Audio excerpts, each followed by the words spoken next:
Welcome to the Project Management Professional, or PMP, course. In this course, we will learn the essential concepts and practices of professional project management. All right, let's jump right in. Welcome to the Explainer. Today, we've got an absolutely fantastic topic lined up for you. You know, if you've ever wondered how large-scale projects, or frankly, even the small ones, actually get across the finish line without just completely falling apart, well, it all comes down to what we're looking at today: project resource management. We're going to break down exactly how you manage your people, your equipment, and your materials to get the job done right, efficiently, and on time. Okay, let's dive into this. Even a perfect schedule can fail if the required resources are unavailable. I love starting with this because it hits the nail on the head. This is the ultimate project deal breaker. Think about it.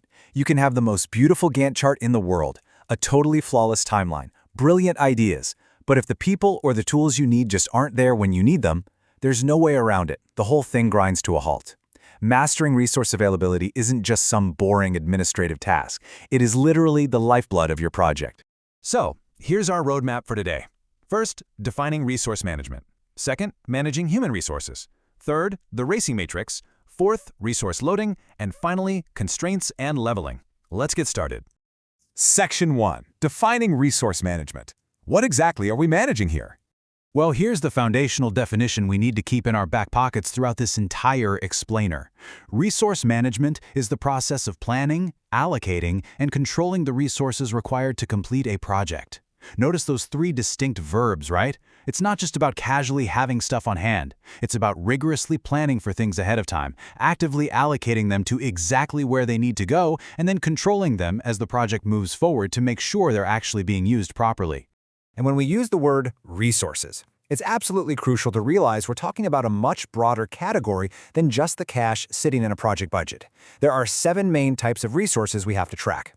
We've got people, equipment, and materials. But we also have to account for specific tools, the physical facilities where the work is actually happening, the money, and of course, technology. If you miss planning for even one of these, say, you've got the people and the facility, but you totally forgot to allocate the specific software licenses they need, yeah, your project is going to stall on day 1. Section 2. Managing human resources. Let's look at the most complex resource of all.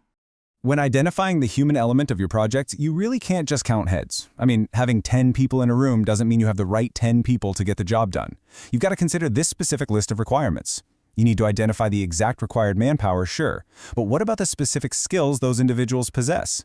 What are their designated responsibilities going to be? What's their actual availability during your specific timeline? And finally, do they have any training requirements that need to be checked off before they can even safely begin the work?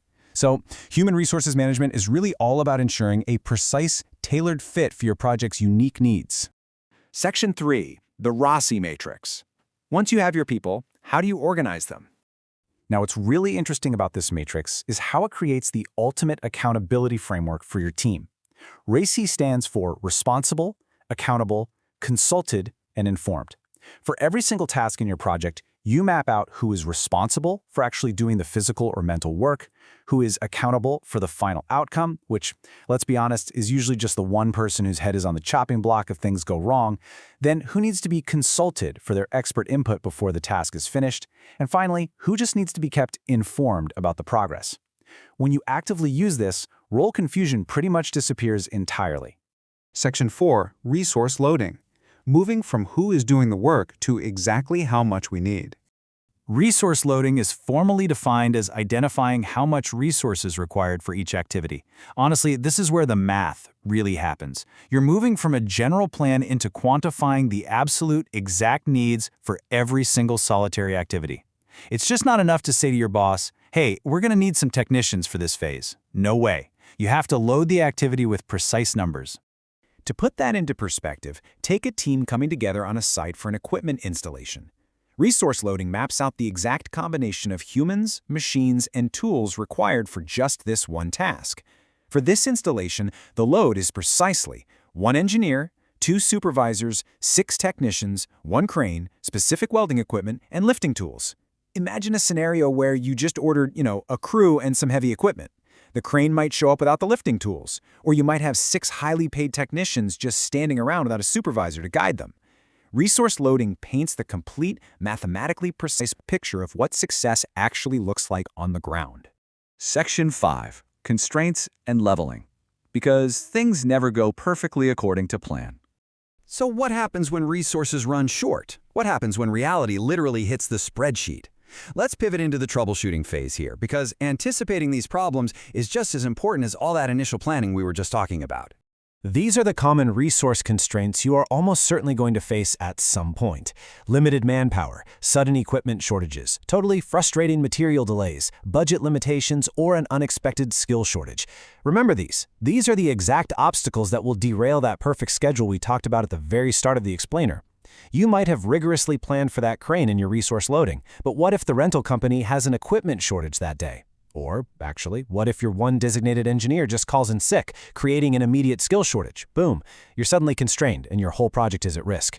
And this brilliantly illustrates why we need our final conceptual tool, resource leveling. Resource leveling is defined as adjusting activities to avoid resource overallocation. Think of it as the critical adjustment tool that basically saves the day when you've accidentally stretched your team or your equipment way too thin. If that crane is delayed, leveling means looking at your schedule and smoothing things out.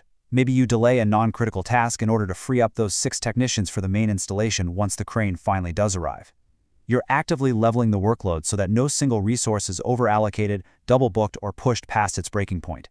It's how you fix the mess. Which leaves us with this final provocative thought to ponder.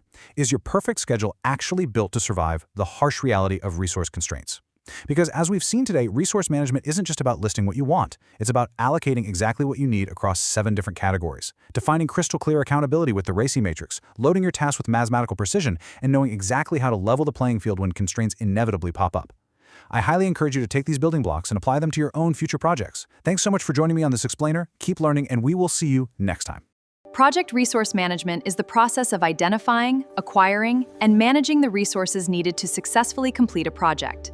In PMP, resources include both team